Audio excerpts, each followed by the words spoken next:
Waalaikumsalam warahmatullahi wabarakatuh. Oke, masih semangat? Semangat. Oke, ini jam ngantuk ya. Selamat siang kawan-kawan dengan IPS 1. Iya, Dengan IPS 1 ya. Total mahasiswa ada 30 mahasiswa. Betul? Betul.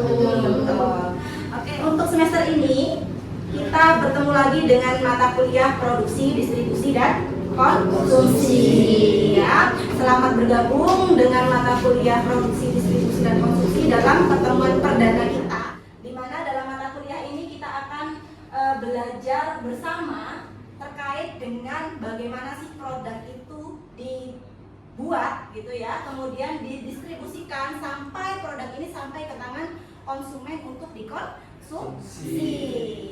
Jadi untuk semester ini Anda semua akan Bu Novita dampingi dalam mata kuliah ini. Oke, sebelum kita masuk dalam pembelajaran, koordinator kelas sudah ditentukan? Sudah. Siapa? Mas Atala. Mas Atala. Oke, Mas Atala dipimpin doa terlebih dahulu ya. Oke, silahkan Mas Atala. Sebelum memulai mata kuliah pada siang hari ini, mari kita berdoa bersama-sama. Berdoa mulai. Bismillahirrahmanirrahim. Raditu billahi rabba wa bil islami dina wa bi Muhammadin nabiyyan wa rasulah.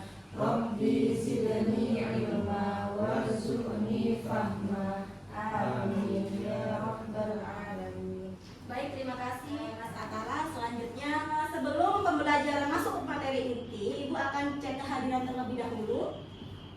Ada yang tidak masuk? Ada Ibu. Siapa yang tidak masuk? Bilqis. Oke, kenapa Bilqis tidak masuk? Sakit. Oke, Bilqis.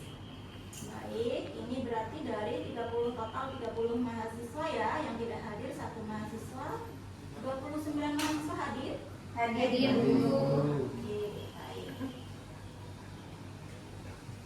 Oke. Baik, selanjutnya tujuan pembelajaran kita hari ini yaitu yang pertama, diharapkan Anda nanti dapat menjelaskan pengertian dan jenis kegiatan ekonomi.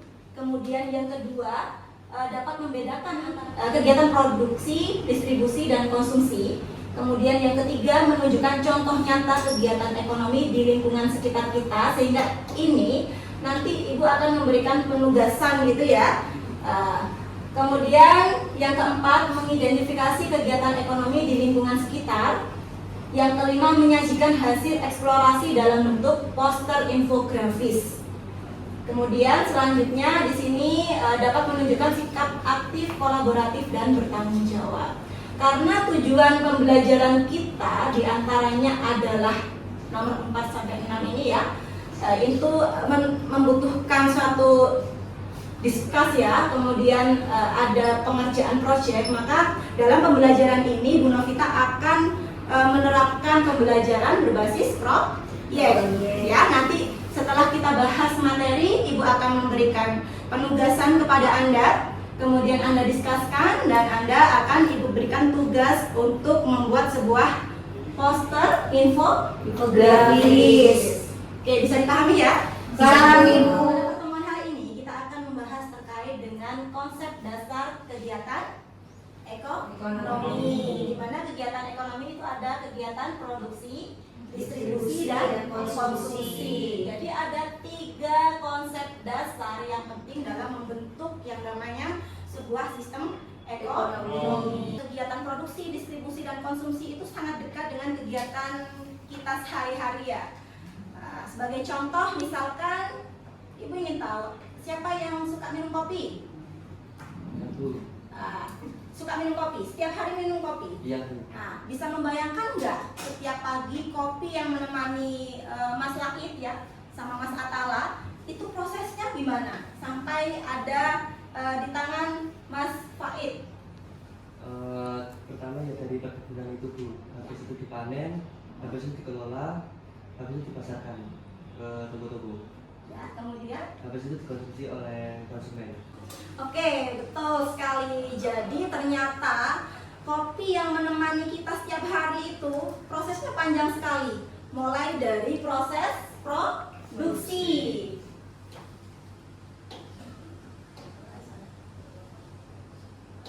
Mulai dari proses produksi ya. Mulai dari proses produksi. Di mana diproduksi? Di petani. Petani ya. Mulai dari petani, kemudian ke pabrik, kemudian di pasar, disalurkan gitu ya dalam proses distribusi. Selanjutnya sampai ke tangan kita, menemani hari-hari kita ya setiap paginya. Nah, itu salah satu contoh bahwa kegiatan ekonomi itu sangat dekat dengan kehidupan sehari-hari. Oke, sudah ada gambaran ya tentang kegiatan ekonomi mulai dari produksi sampai konsumsi. Nah, sekarang apa sih sebenarnya secara teoritis gitu ya konsep dasar dari produksi, distribusi, dan konsumsi? Kita mulai dulu dari konsep dasar produksi. Ada yang tahu apa sih pengertian dari produksi? Mungkin dari sebelah kanan ya. Saya Ibu. Oke, Nindi. Sedangkan definisi dari produksi itu tersendiri yaitu proses menciptakan atau menghasilkan barang dan jasa dengan menggunakan sumber daya seperti tenaga kerja, bahan baku, dan juga teknologi untuk memenuhi kehidupan manusia sehari-harinya. Jadi seperti itu. Oke, terima kasih Mbak Windy. Aplaus dulu untuk Mbak Windy dong. Kita simpulkan ya dari dua pendapat kawan kalian ada 3 clue. Apa clue-nya? Yang pertama, menciptakan. Kemudian yang kedua, Menghasilkan. nilai guna. Kemudian yang ketiga adalah memenuhi Kebutuhan. kebutuhan. Jadi ada 3 clue yang bisa kita ingat bahwa produksi adalah sebuah kegiatan menciptakan barang atau jasa. Menciptakan barang atau jasa untuk apa? Untuk meningkatkan nilai guna. Tujuannya untuk apa? Memenuhi kebutuhan sehari-hari. Untuk memenuhi kebutuhan sehari-hari. Nah, itu adalah konsep dasar dari yang namanya produksi, kegiatan produksi. Bisa dipahami ya? Oke, selanjutnya kita akan membahas tentang faktor-faktor produksi. Oke, paling tidak ada 4 faktor produksi yang harus kawan-kawan pahami. Yang pertama adalah sumber daya alam. Yang kedua ada Tenaga kerja. Yang ketiga ada modal. Kemudian yang keempat ada Kewirausahaan. Ada yang bisa menyebutkan contoh nih. Faktor produksi sumber daya alam. Apa contohnya? Ya, Tanah untuk pertanian. tanah untuk pertanian. Ada lagi?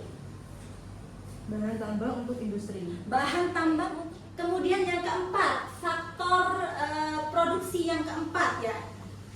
Kewirausahaan. Ada yang bisa memberikan contoh? Apa yang dimaksud kewirausahaan sebagai faktor produksi? Kemampuan individu dalam mengelola dan mengembangkan usaha itu tersendiri. Oke, bagus Mbak Windy ya. Jadi, apakah perusahaan maksudnya adalah di sini kemampuan seseorang atau seorang individu ya untuk mengelola usaha itu sendiri. Jadi itu juga menjadi faktor yang sangat penting dalam kegiatan produksi. Oke, kita sudah mempelajari nih tentang konsep dasar produksi, distribusi, konsumsi ya.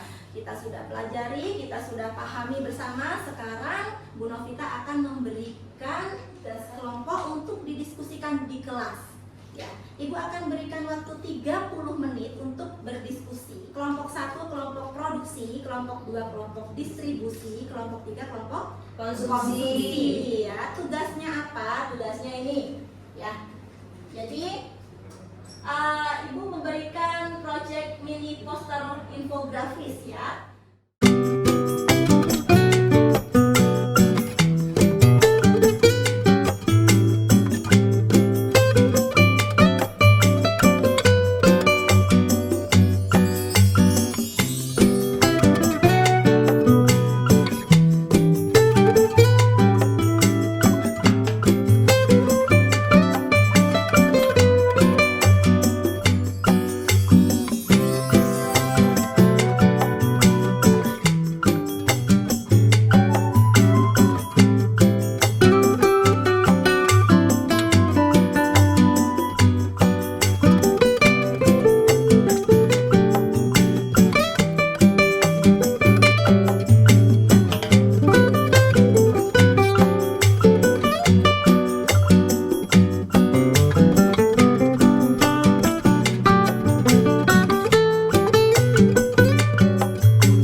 mempresentasikan hasil diskusi yang kami diskusikan tadi. Yang pertama yaitu kelompok produksi, yang dimana poin-poinnya ada 4 poin. Di sini ada definisi konteks Dari produsen ke konsumen akhir. Proses distribusi dapat melibatkan permintaan Baik, kami dari kelompok 3 yaitu kelompok konsumsi. Terdapat dibagi menjadi 4 poin, yaitu yang pertama Oke, ya kelompok sudah presentasi ya, hasilnya sangat luar biasa, bagus sekali, sudah memenuhi tugas dari Bu Novita membuat poster infografis, dan itu sudah indikator-indikatornya sudah dijelaskan dengan baik. Aplaus dulu untuk Bu Novita.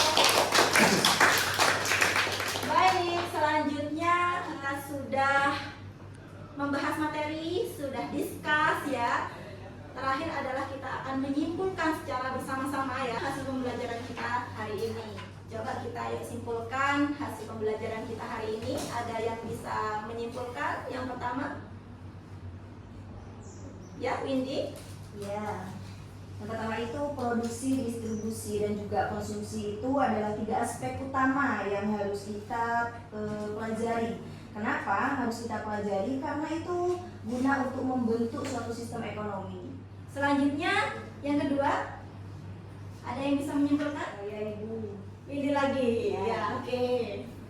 Yang kedua itu distribusi yang efisien membantu menstabilkan harga dan juga ketersediaan dari barang. Distribusi yang efisien itu berpengaruh positif ya terhadap stabilitas harga. Oke, yang ketiga, ya Ait. konsumsi harus dilakukan dengan bijak untuk menghindari pemborosan sumber daya. Nah, yang ketiga kaitannya dengan konsumsi, maka konsumsi harus dilakukan dengan bijak. Ya, ini. Oke, yang ketiga kaitannya dengan sebenarnya kegiatan ekonomi itu sudah diatur gitu ya, dan itu ada dalam ayat Al-Quran. Ada yang bisa menjelaskan pada ayat apa? Ayat berapa? Oke, silahkan Mas Akala. Terdapat di surat Al-Baqarah ayat 275 yang artinya, dan Allah telah mengharapkan jual beli dan mengharapkan beli. Kegiatan ekonomi itu sangat penting ya, sampai juga dibahas dalam Al-Quran gitu ya. Ada dalam surat Al-Baqarah ayat 225. Nah, yang artinya Dan Allah telah mengharapkan jual beli dan telah mengharapkan jual beli dan mengharapkan riba. Oke, untuk pertemuan kita hari ini sudah cukup ya. Semoga rekan-rekan bisa memahami tentang konsep dasar kegiatan ekonomi, produksi, distribusi, dan konsumsi. Dan kita akan berjumpa di pertemuan kedua gitu ya, yang akan membahas lebih dalam terkait dengan kita fokus pada kegiatan produksi ya. Bagaimana keputusan-keputusan produsen dalam memproduksi barang, nanti akan kita bahas pada pertemuan kedua. Jangan lupa dipelajari. Oke, untuk pertemuan hari ini Ibu akhiri. Terima kasih. Mari kita akhiri dengan bacaan hamdalah. Alhamdulillahirobbilalamin. Semoga pertemuan hari ini dapat memberikan manfaat. Ya, Ibu akhiri. Assalamualaikum warahmatullahi wabarakatuh. Waalaikumsalam warahmatullahi wabarakatuh.